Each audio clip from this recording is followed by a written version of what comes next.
What's up, everyone? How you doing? Welcome back to the channel. I'm Garrett Wilson with Bet Leveling, and this is the BL Show. I hope you guys had a Merry Christmas. I'm sorry that we missed out on the NFL slate this last week for Monday night and Thursday night football. But shout out to Alan for getting some NBA videos out. I appreciate that. And we will be back on track. It is New Year's Eve, so everyone stay safe. But with that said, we're going to dive into the college football playoffs round 2, which starts tonight between Miami and Ohio State.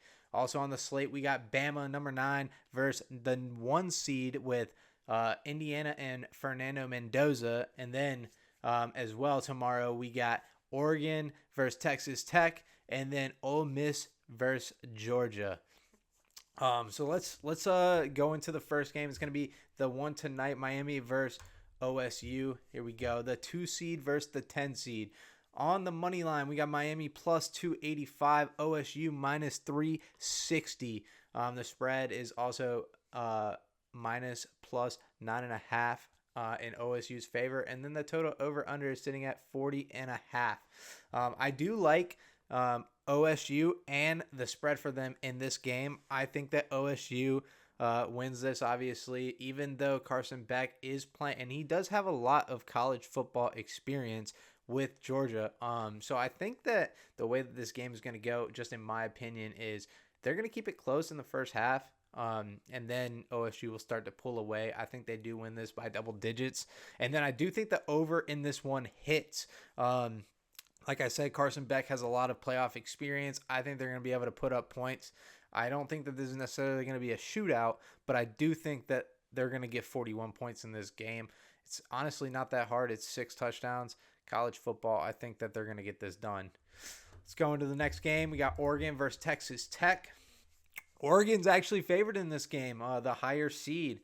I am going with Texas Tech, but a lot of people on Oregon. The spread is also minus 2.5. Texas Tech plus 2.5.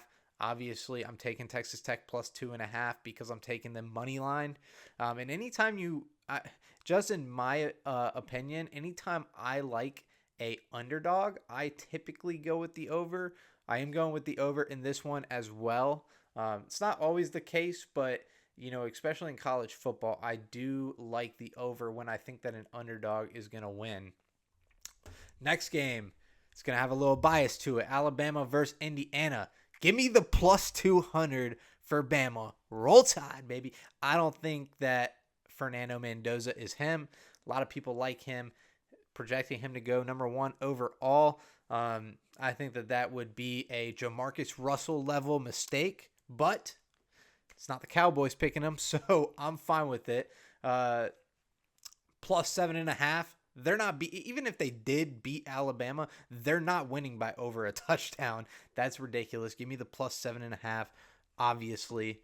And then the over under 48.5. I actually like the under. Alabama's defense has been playing very good. I do think that they win this game in a close one.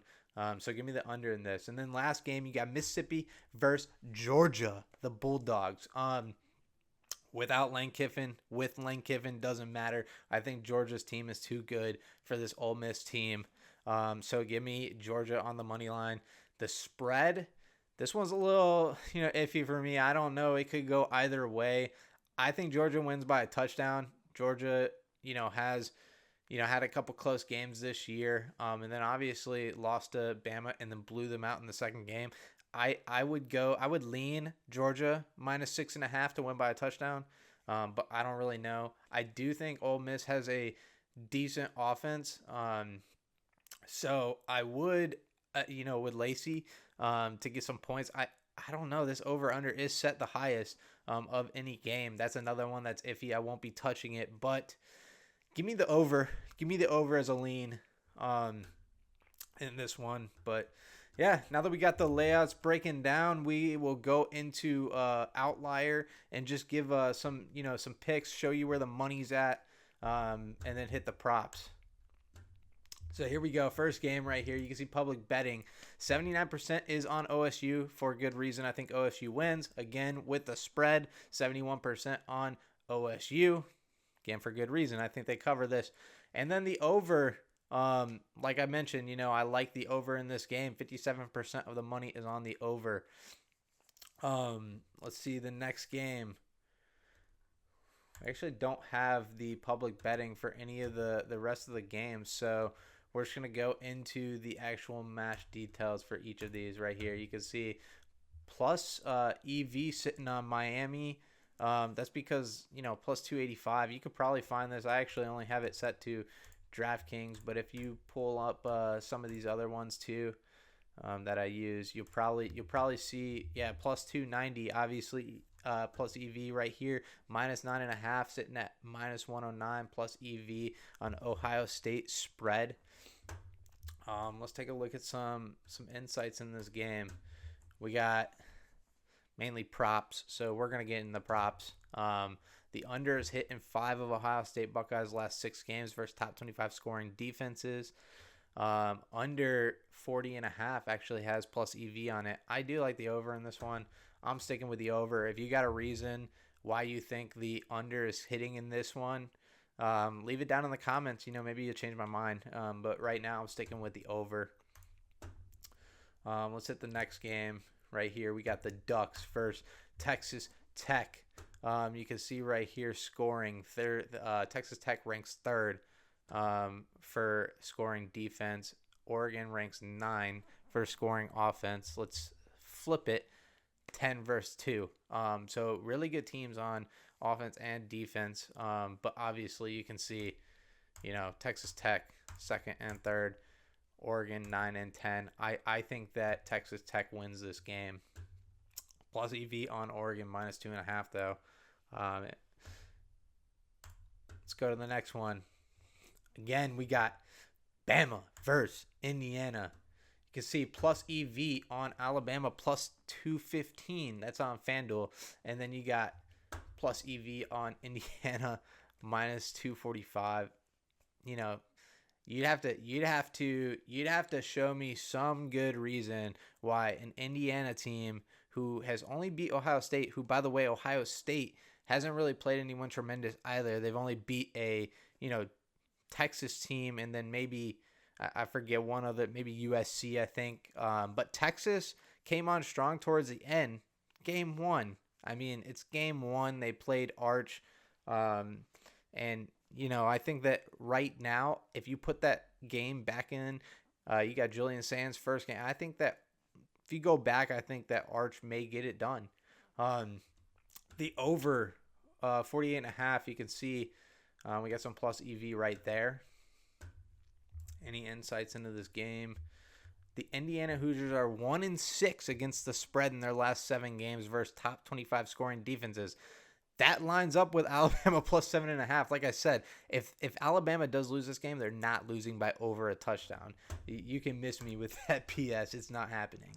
And then we got the final game, Ole Miss versus the Georgia Bulldogs. Plus EV on Miss. I'm not touching that. Georgia's winning this game. And then plus EV on Georgia spread. I do think that they win this by a touchdown. Let's go into some props for these games. Line it up.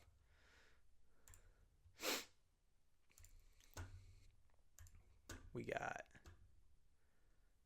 Crimson, Ducks, Buckeyes, Bulldogs. All right.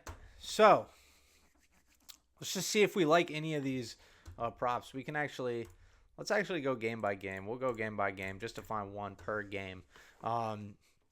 Carson Beck is going to be throwing a lot in this game. So, passing completions, that's a good one to look at. He is throwing a touchdown. That's minus 215. You could parlay that with something. He is throwing a touchdown in this game. I don't know if Malachi Tony gets it. I don't know who's getting it, but he is throwing a touchdown. And I do think he gets 18, completions. That's minus 151. Look at this. So 80% of the last 10. What is that? 80% of the last 5 as well. 2025 season. 85%. Only missing this twice this year. One game only missing by 1. That was against Florida when they absolutely waxed them. They were probably running it a lot. Same thing against Texas A&M. That was just a rough game all around. That was the worst college football playoff game we've ever watched, actually, with such a low scoring. I mean, from a offensive perspective, worst one. From a defensive perspective, maybe not. But yeah, I like those two props. Let's see if we like anything else for. Uh, yeah, I mean, Carnell Tate's been getting touchdowns. You could take that. I wouldn't be mad about it. Um, Definitely not touching his over 1.5 touchdowns. Could it happen? Sure. Not touching that. Claire. Claire to get 2 receptions, or 3 receptions, actually. It's his tight end. It's his go-to. His drop down 70% of the last, 80% of the last 5. On the season, only 54%. But since, 4 games in, he's hit this 1, 2, 3, 4, 5, 6, 7 of the last 9. So I do think he gets 3 here. I like that. Yeah, I mean, Tate's been getting the touchdowns this year. Not really Jeremiah Smith, although he is the better receiver, in my opinion. Yeah, that's really all I'm touching in that game. Let's go to the next one, Ducks versus Red Raiders. Cameron Dickey over 9.5 rushing attempts. That's obviously hitting, but you can see minus 1640 right there. Cameron Dickey to get a touchdown.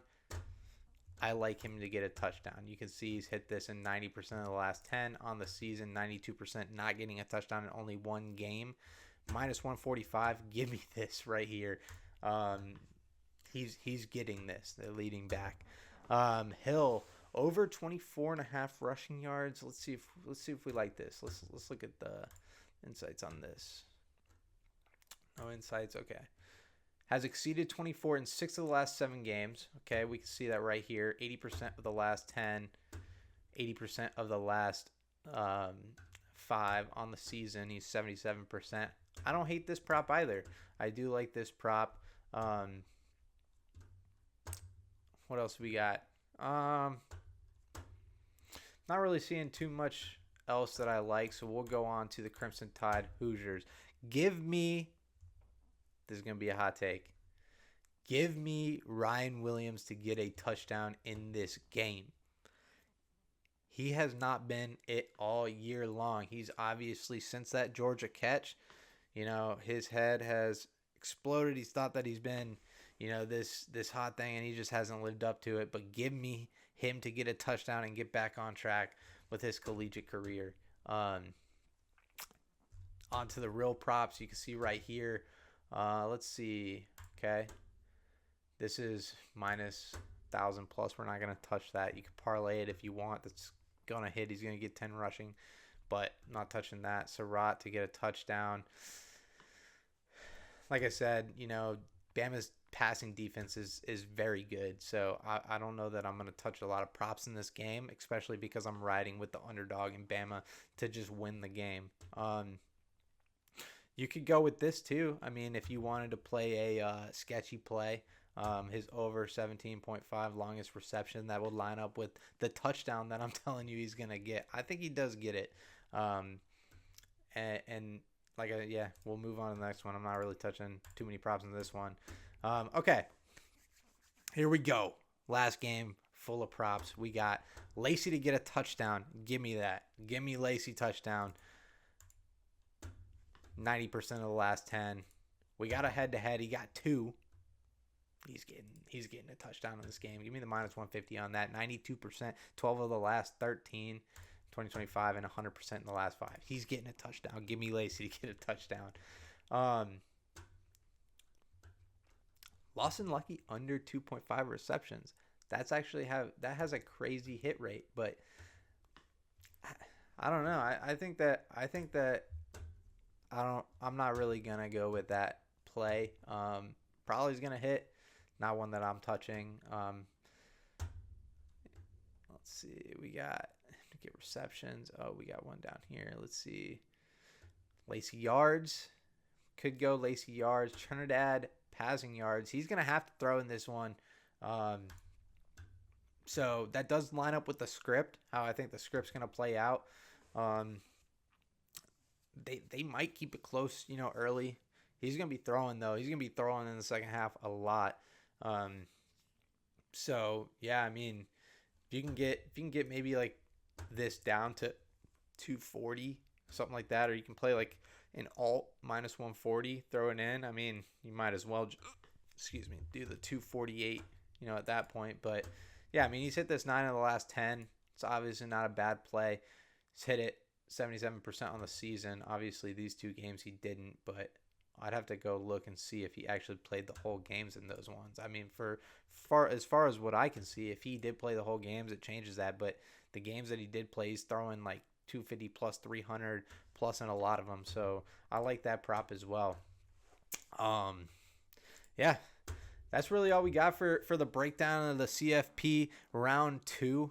If you did enjoy the content, go ahead and like and subscribe. We'd appreciate that. I will be running through this and picking out the top plays, and they will be commented down below. So keep an eye out for those. Keep an eye out for our NBA videos coming out later this week, as well as we got college football or NFL football on Saturday. We're going to put out a video for that and some more videos. But yeah, let's cash. And thanks, guys. Later.